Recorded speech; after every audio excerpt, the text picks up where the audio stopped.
aucune entité privée. On va te remettre la parole, mais essayons de comprendre la motivation de M. Charles White du point de vue justement de M. Guillaume Hawing, du point de vue des fondateurs d'écoles privées. Charles White, M. Guillaume, du ministre de l'enseignement préuniversitaire. Entendons les motivations du ministre de l'enseignement préuniversitaire et de l'alphabétisation du point de vue des fondateurs d'écoles privées. Lui, c'est M. Fofana. Il est le président des fondateurs d'écoles privées, les Tobout de Fil. M. Fofana, bonjour. Bonjour. Merci d'accepter notre invitation à cette heure. M. Valli, première question. Ouais, M. Fofana, bienvenue. Ma question, elle est là. Hein. Vous avez cité un certain nombre de griefs contre le ministre Guillaume Hawing. Est-ce que cela se limite à cela? C'est pas contre M. Guillaume Hawing en personne qu'on a fait, c'est le département et le système qui est sur place là-bas, et nous avons soulevé ces points. Qu'est-ce que vous reprochez exactement à M. Guillaume Hawing pour que vous disiez qu'il vous traite avec condescendance? Oui, au fait, quand vous êtes collaborateur avec quelqu'un ou avec un groupe de personnes, je crois que la meilleure des choses, c'est avoir un dialogue franc entre vous et toute décision qui concerne la structure de l'autre ou bien la vie active de l'autre doit être consultée ou informée à l'avance. Qu'est-ce qui se passe, M. Fofana? On ne vous comprend pas. Qu'est-ce qui se passe?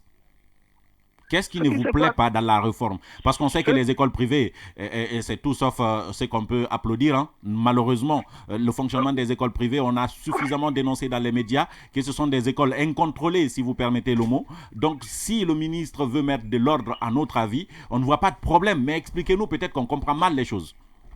Ok. Peut-être que vous ne comprenez pas parce que vous n'êtes pas dans le système. Vous n'êtes pas trop proche de ce système éducatif guinéen en général, particulièrement le système éducatif privé guinéen.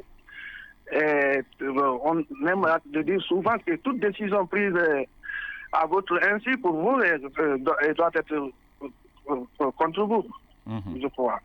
Donc, nous ne demandons pas grand-chose. Notre lettre est très, très explicative et très précise et vraiment transparente. Ce que nous demandons, un peu de respect pour les fondateurs des écoles privées et les écoles privées. Ce qui se passe entre nous avec le département, nous ne devons pas l'apprendre. Je risque, ce n'est pas parce que la presse n'est pas quelque chose d'important, mais de nous retrouver dans les réseaux sociaux avec tous les noms que vous pouvez appeler des oiseaux. C'est ce que nous apprécions pas. Nous avons toujours, depuis la Deuxième République jusqu'à ce jour, on a toujours cherché à dialoguer. Mais ce n'est pas la presse qui gère les réseaux sociaux quand même. Vous ne pouvez pas, ce n'est pas la presse qui gère les réseaux sociaux. Si on vous a insulté sur les réseaux sociaux, ce n'est pas la presse. Ce que je dis, je dis. Bon, mais c'est une partie de la presse. Non.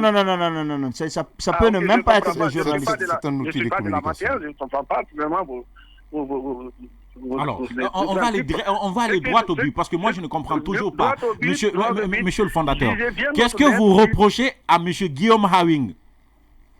Nous reprochons, en tant que vous dites, au ministre et au département. Oui, qu'est-ce que vous reprochez au département de l'enseignement préuniversitaire? Voilà. Exactement, les différents points que nous avons énumérés sont nos points de revendication, c'est-à-dire le non-dialogue entre nous avec le département, la non-prise en charge de nos avis et le non-consultation sur notre propre vie d'activité. Monsieur Fofana, quels sont vos avis alors? Parce que dans vos recommandations, vous dites... dans vos recommandations, vous dites que vos avis ne sont pas... Quels sont ces avis? La prise de nos avis, la première des choses, la mise en place d'un dialogue franc et sincère entre nous et avec le département. Et une considération minimum que ce soit pour nous. Non, mais on a vu une réunion quand même. Vous ne pouvez pas dire qu'il n'y a pas de considération. On a vu une réunion où vous avez été appelé chez le ministre. Vous avez fait un entretien et vous êtes compris. Vous avez dit que vous étiez satisfait. J'ai suivi ça. Mais après, vous ne pouvez pas dire que vous n'êtes pas considéré parce que le ministre, il veut réformer les écoles privées. Quand un ministre invite certains de ses collaborateurs ou de partenaires, la politesse veut vraiment t'y répondre. Tu viens, tu lui dis ce que tu as dit. Et maintenant, tu attends à sa réaction, à la réponse, à une action. Mais si on vient vous faire parler des choses, et après, au contraire, on sort de l'autre côté, on dit tout ce qu'on veut de vous. C'est pas sincère, c'est pas honnête. Donc il y a une contradiction entre ce que le ministre dit en réunion et ce qu'il dit dans la presse. Et ce qu'il faut, surtout ce que le département fait. Mais maintenant, M. Fofana, qu'est-ce que le ministre il a fait qui vous a fait mal? Citez-nous quelque chose qu'il a fait qui vous a fait mal. Quoi exactement? Il a décidé combien vous allez faire payer? La lettre dont vous venez de parler. La lettre dont vous venez de parler, on a eu cette lettre dans les réseaux sociaux. Sans être avisé. La lettre de paiement de 9 mois. Wow. Des prestataires de services dans nos écoles. Pas de travailleurs, pas de contractuels. Même pas des prestataires de services qui viennent travailler pour tel nombre d'heures et sont payés à la tâche. Vous comprenez bien? Comment on peut demander à ce qu'on paye ceci 9 mois entièrement? Donc, tout simplement, le ministre, il ne vous a pas informé que vous devriez payer le 9e mois. Il ne vous a pas consulté, il a juste décidé et il a balancé ça sur les réseaux sociaux, c'est ça? Effectivement. Et vous n'êtes pas content? Nous ne sommes pas contents de cela. Donc, d'accord, il n'y a pas de problème. Alors, je voudrais juste savoir à combien s'élèvent les subventions que l'État vous donne chaque année. Depuis que moi je suis dans cette activité, je n'ai jamais vu ou entendu perçu un franc de l'État. À part peut-être quelques ministres qui viennent nous donnent quelques livres. On prend par exemple, il y a 1000 élèves, on t'envoie 100 livres pour dire que c'est pour vos élèves. Comment vous pouvez gérer ça? D'accord.